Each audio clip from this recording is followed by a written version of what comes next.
Hello everyone, welcome to my new video on stock market. In this series of video, I will discussing about basics of stock market. So I have divided this video series into three parts. So in the first part, I will discuss about the how stock market actually originated. Then I will discuss about the journey of a company, like from its foundation to IPO or initial public offering. So here I will discussing about difference between private companies and public companies, and also what is primary market and secondary market. And in the third and the last video, I will discuss about why do people actually buy stocks and why the price of the stocks rises and falls.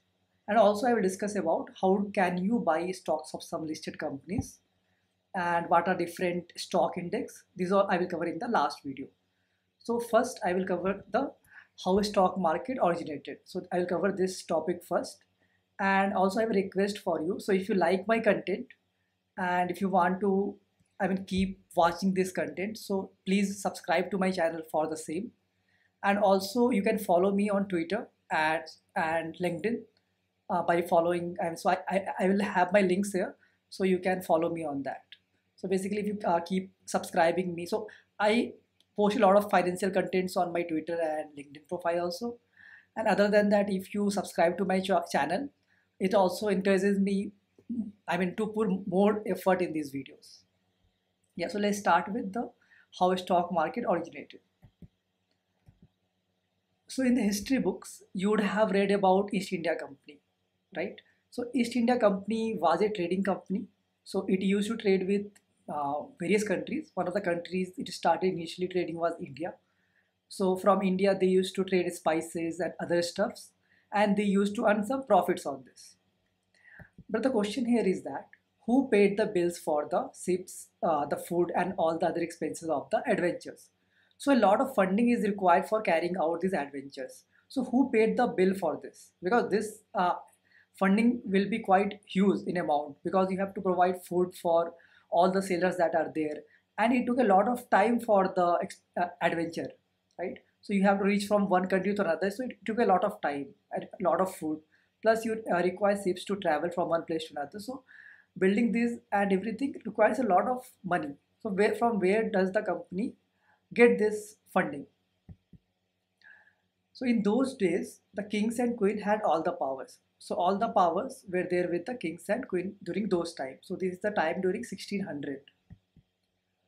So, and if you want to, let's say, do business in these royal lands, so the royal lands are actually all the lands at that time, because most of the lands were not discovered during those time. So, many sailors from the Europe used to go to some other countries and do trade with them, and they also used to discover this. But later on, they also it's another thing that later on they also started colonizing these new lands. That's another part of our history.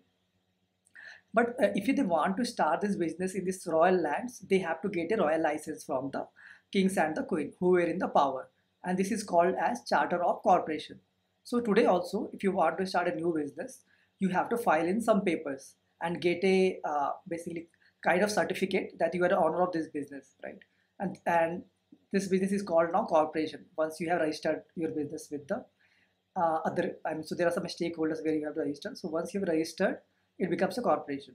So this concept of corporation has been there for a long time. Since 1600. In the year 1600 itself, this came into existence. Till today, also this practice is being followed. So United Dutch East India Company was the first popular stock. Why this was the first popular stock? Because United Dutch East India Company required a lot of funding for carrying out these adventures, but they didn't have so much money. So they may have approached the kings and queen, but they didn't get the funding from them. So the last hope for them was to uh, raise the fund from the public itself. So that's what they did actually. So they raised the money from the public. So that's what is the stock market. So in the stock market, companies raise the money from the public, and the same thing was done by United Dutch East India Company. So it is called the first popular stock, and this was done in the year 1602, and it was done near a bridge that is near the Amstel River in Amsterdam. So this became the first stock exchange. So stock exchange is the place where trading of shares or stocks happen. So since this was the first place, so where UDEI or United Dutch East India Company started issuing its shares to the public, so that became the first stock exchange. Now, once the stock, let's say, is issued to the public, so this company UDEI, it basically gave the stocks to the general public, and the public gave some money to it for carrying out the adventures. Now there are two kinds of people now. So one kind of people is like they're optimist. Another kind is like pessimist. So optimists are those who think about the positive of the company, or they think that the company will do good in the future. Pessimists are opposite. They think that the company will not do good in the future and their share price will fall. And optimists believe that their company will do good and its share price will increase, so they will sell the shares at the higher price. That is the difference between both. But in this case, in the case of UDI, optimists won as the stock price of this company doubled in first years of trading. So they earned a lot of profit. And other than the profits from doubling of the price, they also got some bonus that is known as dividends from the company, because the company would have made a lot of profits in trading activities with India. Now these profits were distributed to the shareholders in form of bonus or dividends. And UDEI stayed for 2 centuries before being dissolved in 1799. So it remained active for almost 2 centuries. And this is another story of Henry Hudson, who sailed his ship, the Half Moon, up the Hudson River in what is now New York. So the Hudson River gets its name from Henry Hudson, because he was the one of the first person to actually discover this river. When actually he was on his way to India, but due to some navigational issues, he reached Hudson River in New York. And who paid for this adventure? It was again United Dutch East India Company who paid for this adventure of Henry Hudson. Now there is a famous quote by one of the famous astronomer and physicist. It goes something like this: "I can calculate the motion of heavenly bodies, but not the madness of the people." So let's try to get the context on this, like why he said so. So this famous person here is Sir Isaac Newton actually. And the reason for why he said so was because he was also trapped in the stock market. So what actually happened was, there was a famous stock named as South Sea stock. So similar to United East India Company stock, right? After that, many companies started floating their basically companies to public. So they started taking funds from the public. So one of the another such company was South Sea stock. And this happened in, so this incident happened in around 1720. So Newton also heard like a lot of information about these stocks from his friends. So he also followed the herd mentality, and he invested in the stock at the price of around 200. And this price, in very small interval of time, it doubled to 400. So what he did was, he sold all his stocks and he booked a good amount of profit. But it didn't stop there. What actually happened after this is actually a little hilarious. So what actually happened after this is that, so Newton's friends also started getting rich. So since the stock price was increasing, you can see in the graph, right? After 400 also the stock price went to 600. So his friends also started getting more richer than him, kind of like, because they were selling shares at 600 and they would have brought it at 100, let's say, or 200. So they also got a lot richer. Now Newton saw this, that his friends are getting a lot richer. So he thought of again trying his hands at the stock market. So what he did was, so this stock price went on keeping up. So he thought that okay, it will keep on going up. So he started investing again so basically he re-entered the stock at price of 800, and the stock hit its peak at around 1000, less than 1000. But what happened after 1000 was, the stock didn't rise.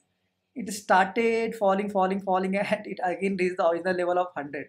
So this was kind of a bubble actually. So everybody was seeing that price was rising. So everybody was pushing basically everybody was pushing the prices up by buying more and more, because they thought that okay, this price will keep on going up. But this cannot happen, right? This is kind of bubble, because in short interval of time, unless something very good happened with the company, this cannot happen. Why will its stock price rise if the company has not made a lot of this profit in these 4 or 5 months. But making such a profit for 5 months is not easy. And if you see the price rise, right, from 100 to 1000, that's 10 times the the price 5 months before, right? That was kind of bubble, and nobody, and even Sir Isaac Newton didn't understand this bubble. So finally, he gave up and he sold all of his stakes. Whatever stake he had at around 300 and 200, basically below levels. He had to book a huge loss in this. So after this, actually, he told this sentence that I can calculate the motion of the heavenly bodies, but not the madness of the people. See, this is madness, right? Pushing the stock prices from 100 to 1000 within 5 months. Everybody buying the stock. Yeah. So yeah, this is the actually the how the stock market originated actually. So the stock market originated due to these adventures. A lot of funding was required for carrying out these adventures actually. So there is a lot. This story goes long because Dutch East India Company was a start. After this, a lot of such companies were formed, and they tried going to different undiscovered lands, and basically they all became a stock as they were raising the money from the public, and they use this money for funding these activities. So a lot of things happened. I'm not going into details of that, like how America was discovered after that using the same principle actually. So they use this money, they went somewhere, they reached America, and they start colonizing America. There are various stories of this, but you should understand how the stock market actually came into existence, and how the word corporation actually, that the practice that is followed today also, how it came. So yeah, I just wanted to make you understand these basics. So in the next video, in the next part, I will talk about how a country, sorry, not how, how a company starts, like initially, like from very small, it starts very small, and it becomes big, and it finally lists in the stock market through the route of IPO, initial public offering. So I will also talk about primary market and secondary market, and also difference between private and public companies in the next. Thank you.